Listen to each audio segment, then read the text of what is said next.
Listen, when somebody rejects accountability, it don't matter what gender they are. The pattern is the same. But today, we're talking about that woman who's trapped in a cycle she doesn't even see because she built her whole reality around avoiding the mirror. And the hardest truth you can give a person like that is simple: you can't win if you keep running from yourself. See, when a woman blames everyone except herself, she don't do it because she evil or intentionally destructive. She does it because responsibility feels heavier than the pain she's already carrying.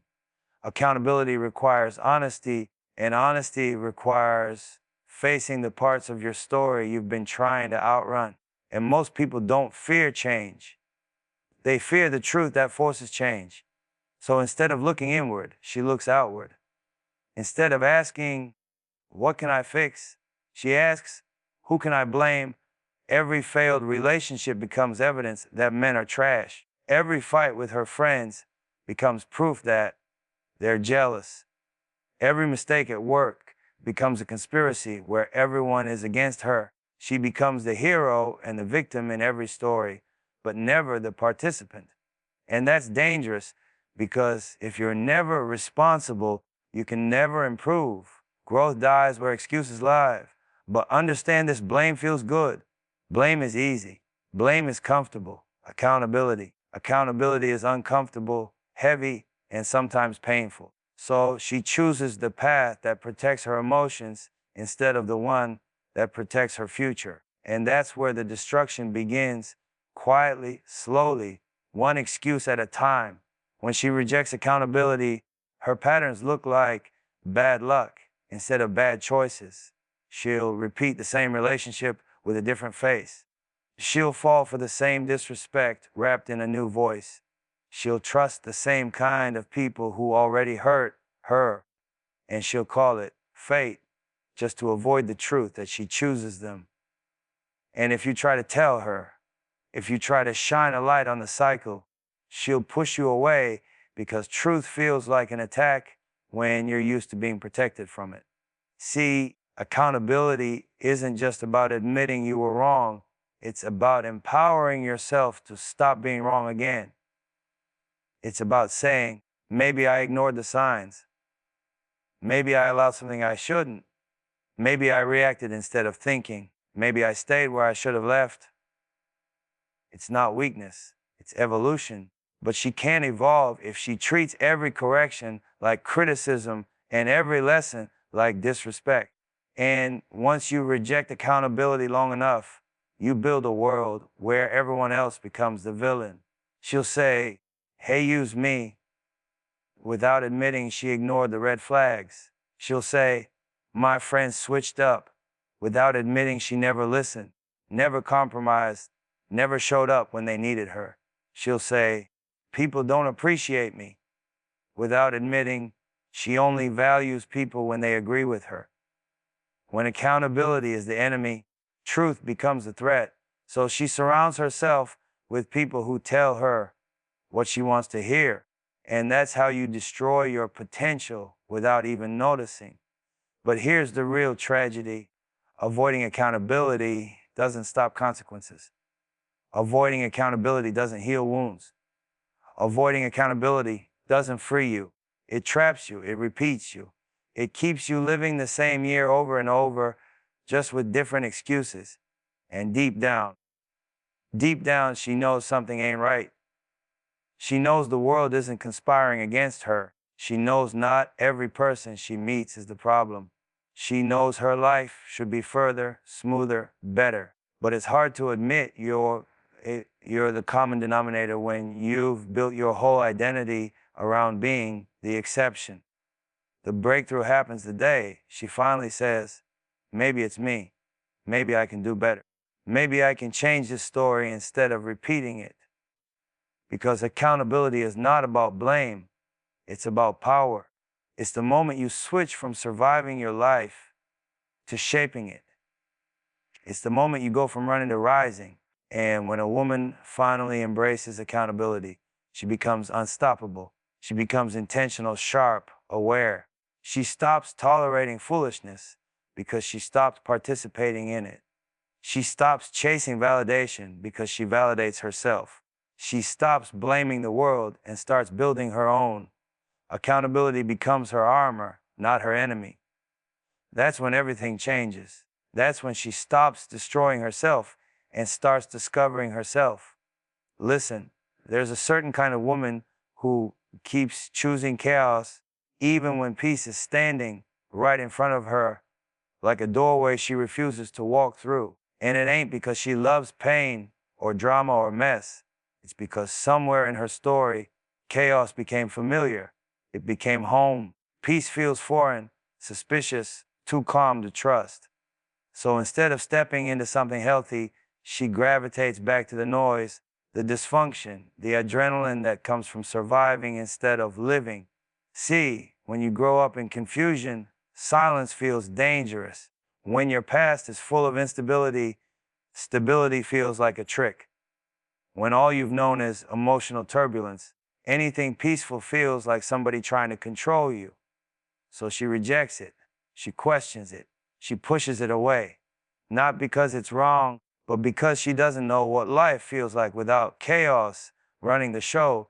Chaos gives her something to react to, something to fight, something to escape from. It makes her feel alive, even if it's killing her. And that's the twisted part.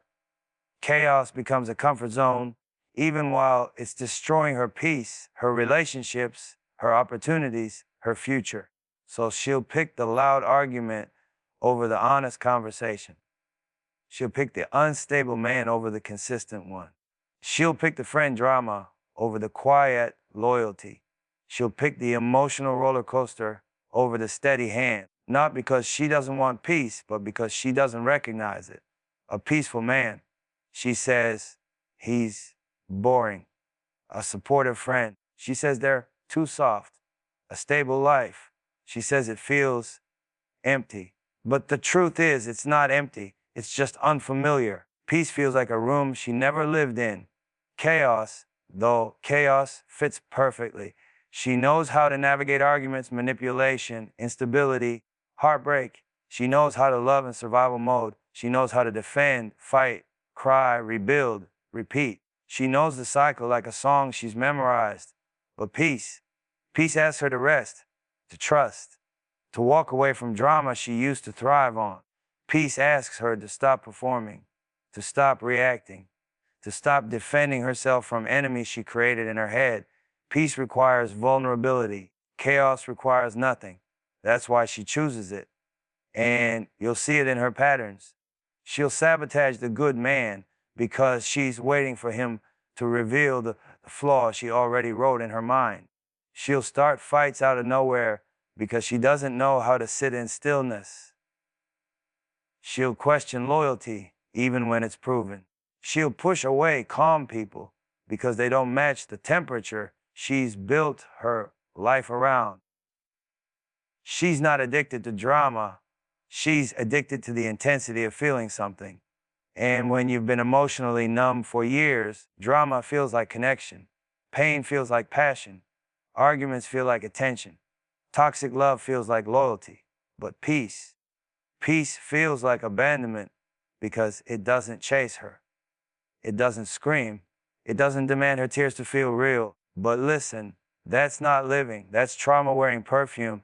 And the moment she realizes that, everything shifts. The moment she admits, I'm choosing chaos because chaos is familiar. That's when she starts to break the pattern that's been breaking her. Because peace isn't found. Peace is learned. Peace is built. Peace is practiced. Peace is chosen every day the same way chaos is. The transition ain't easy. When she finally chooses peace, she'll feel restless. She'll feel uncomfortable.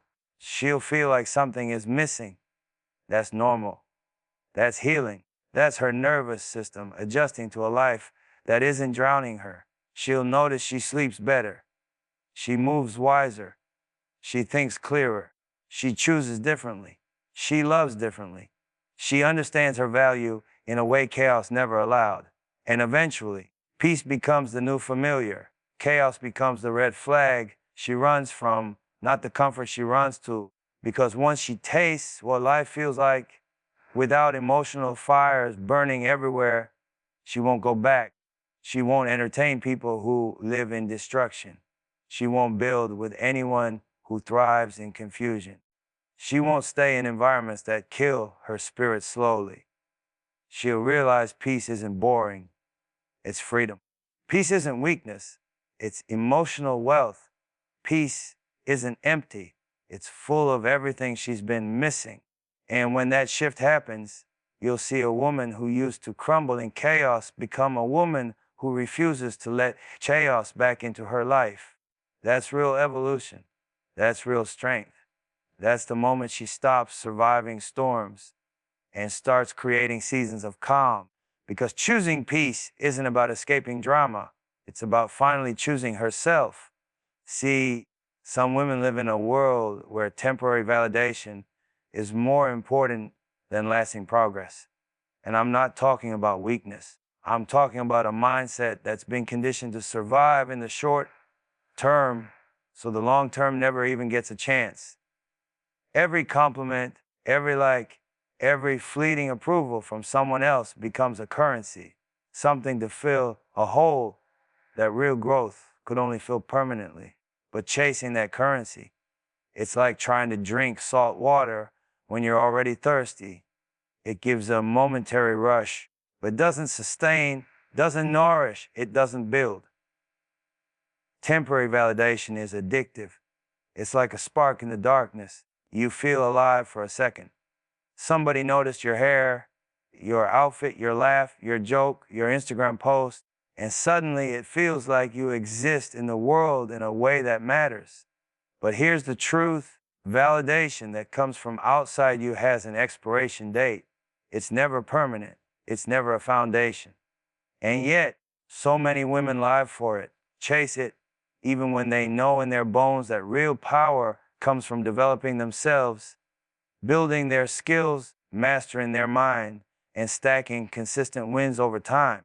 They choose the applause of strangers over the hard work of becoming their own reason to shine. And that's where the self-destruction starts. Because when you live for temporary validation, you begin to measure every decision by the attention it will get you, not the impact it will make.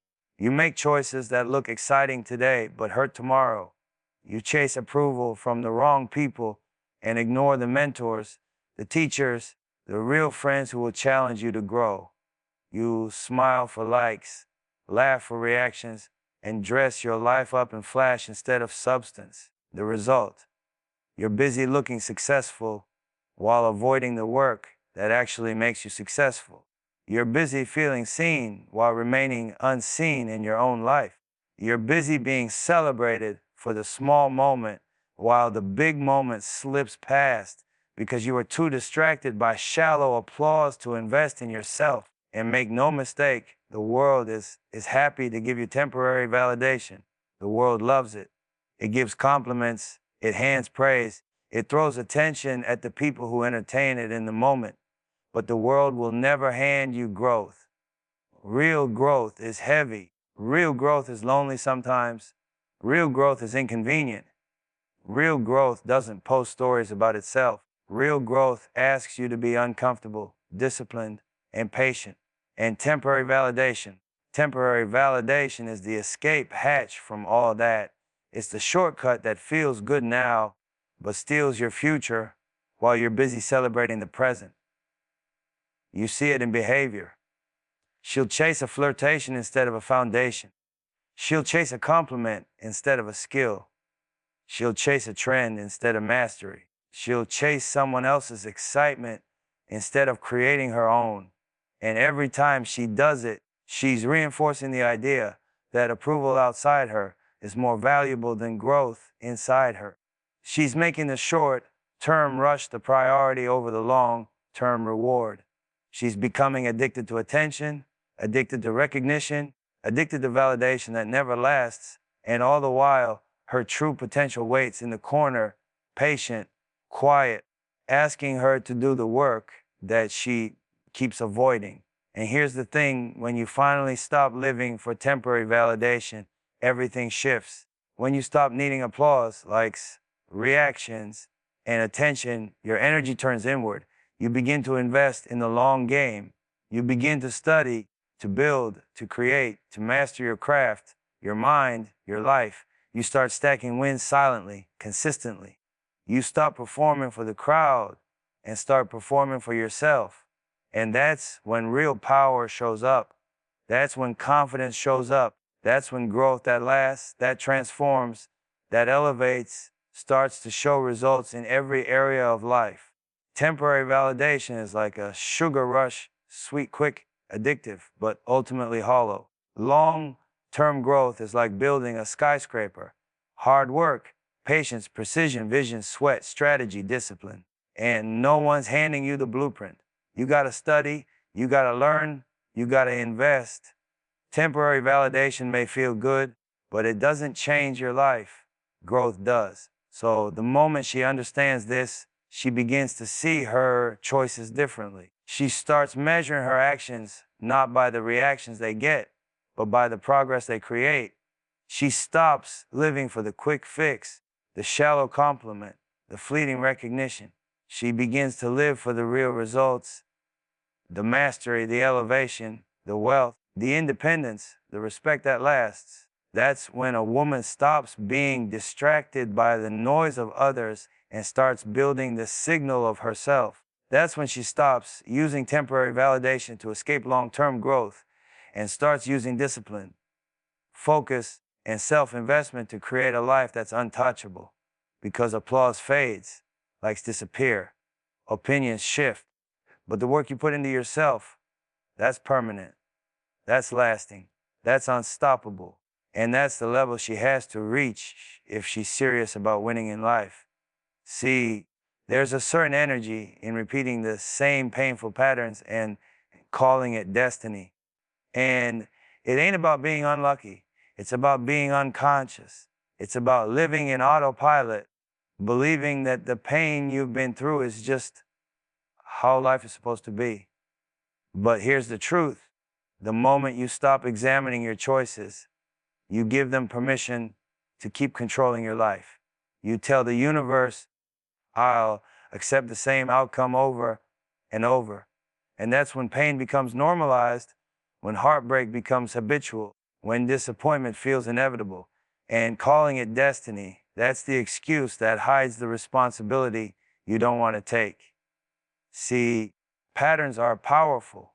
They're habits, decisions, ways of thinking that run so deep you hardly recognize them. And pain is a teacher. But when someone keeps repeating the same mistakes, it's like they're skipping class. They see the consequences, they feel the loss, they recognize the damage, but somehow they fail to connect it to their own choices. Instead, they tell themselves it's fate, that life has it in for them, that the universe is testing them. But the reality is, the universe don't care about excuses. The universe rewards awareness and action. And when you stay stuck in your patterns, you're rewarding ignorance, not growth. It starts small. A trust misplaced, a friend who betrayed, a lover who walked out. And instead of reflecting on why they made the choices that led to those outcomes, she tells herself, it's destiny. This is how it's supposed to be. And that line becomes a mantra. That line becomes armor. That line becomes permission to repeat. She doesn't have to look inward. She doesn't have to do the hard work. She doesn't have to face uncomfortable truths. She just keeps walking down the same road, knowing it leads to the same destination and calling it fate. And that's where destruction hides. Because repeating patterns is comfortable, pain is familiar, disappointment is expected, change is unknown, and fear is loud. So she stays. She stays in relationships that fail. She stays in friendships that drain. She stays in careers that don't honor her. She stays in cycles that hurt, and every time it hurts, she tells herself it's destiny, a lesson, a test, a sign, anything but a reflection of the choices she keeps making. And the world loves to feed that narrative because victimhood is easy to sympathize with, but it's not empowering, it's not elevating, It's a trap. And the tragedy of calling pain destiny is that it robs her of agency. It robs her of the understanding that she has the power to make different decisions, that she can recognize patterns before they repeat, that she can break the cycle if she chooses to see it. But to admit that would mean admitting she has responsibility, and responsibility carries weight, carries accountability, carries growth. And that's heavy. And for some, heavy feels scary, so they cloak it in mythology, in destiny, in fate, in life's plan, anything that absolves them from taking ownership. The sad part is that life is always giving signs, always giving signals, always handing wisdom in subtle ways. A relationship ends the same way twice. That's a sign. A friend betrays the same way twice. That's a sign. Opportunities are wasted in the same way. That's a sign. But when she calls it destiny instead of learning from it, she misses the message entirely. Pain stops being a teacher and becomes a lifestyle. Loss stops being a lesson and becomes identity. She begins to define herself by what keeps failing her instead of by what she can master and grow into. Breaking that cycle requires courage. It requires reflection, humility, and honesty. It requires staring into the mirror and asking, how did I get here again? What did I do or not do that led to this? It requires seeing the hand you play in your own story and deciding you're done letting it dictate your life. Growth never comes from repeating the same painful scene and calling it fate. Growth comes from acknowledging your role in the pain, learning from it, and refusing to participate in the same script again. That's how you turn destiny from a crutch into a choice. And when a woman finally stops calling repeated pain destiny, she begins to reclaim her power. She begins to notice the signs before they repeat. She begins to break unhealthy habits before they dictate her life.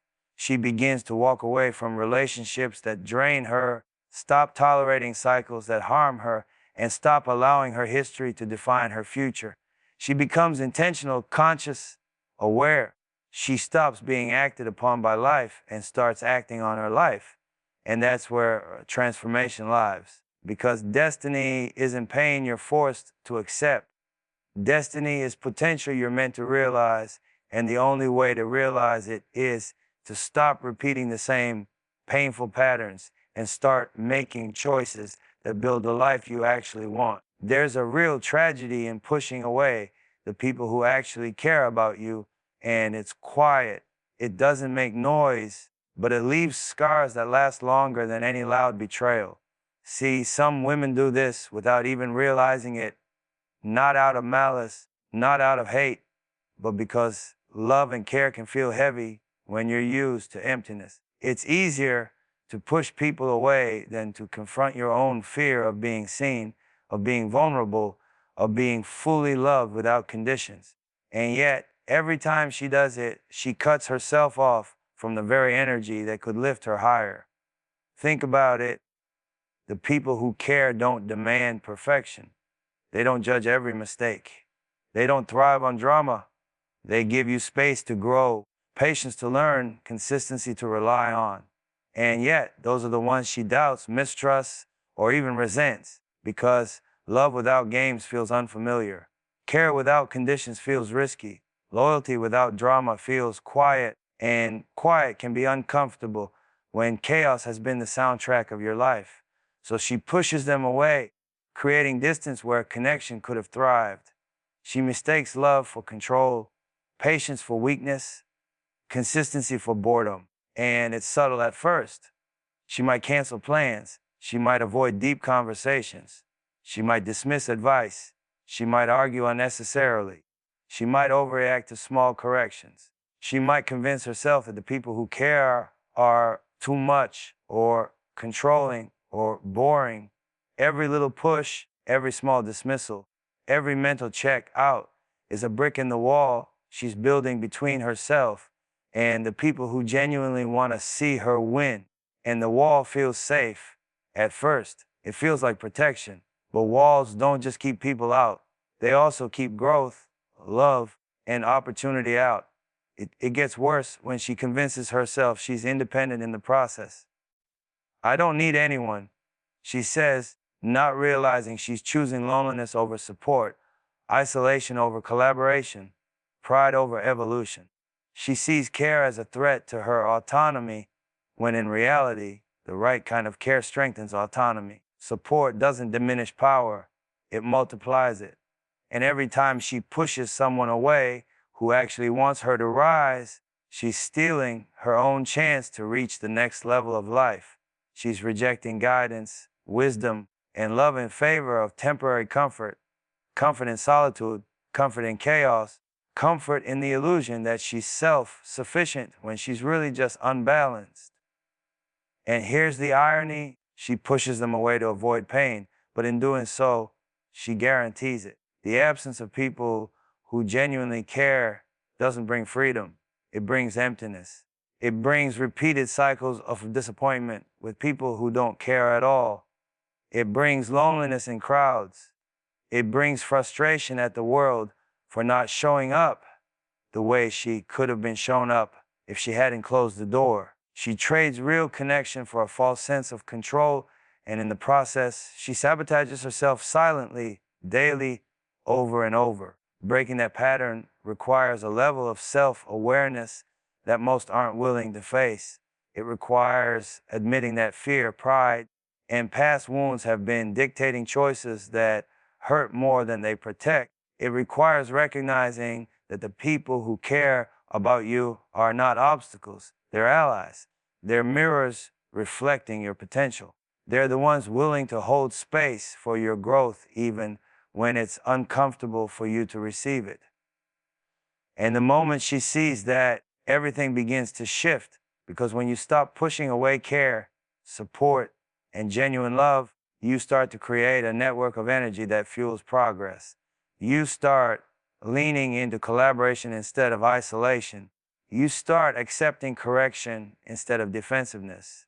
You start trusting instead of guarding. And it changes how you operate in every area of life, relationships, career, personal growth. People who genuinely care become the backbone of your elevation, not the chains you resist. The ones who care are not perfect. They will challenge you. They will call out your patterns. They will be uncomfortable when you're avoiding growth. But that's the point. Care that matters asks for accountability, consistency, and honesty. Care that matters invests in you even when it's inconvenient. And the moment she stops resisting that care, she stops resisting herself. Because pushing away people who care isn't just about losing them. It's about denying your own opportunity to evolve. It's about rejecting the guidance, patience, and love that could make the difference between repeating cycles and breaking them. It's about choosing fear over faith, isolation over connection, comfort over growth. And the day she learns to receive, the day she learns to trust, the day she learns to lean instead of push, she stops sabotaging her own life and starts stepping fully into the power and potential she's been denying herself all along.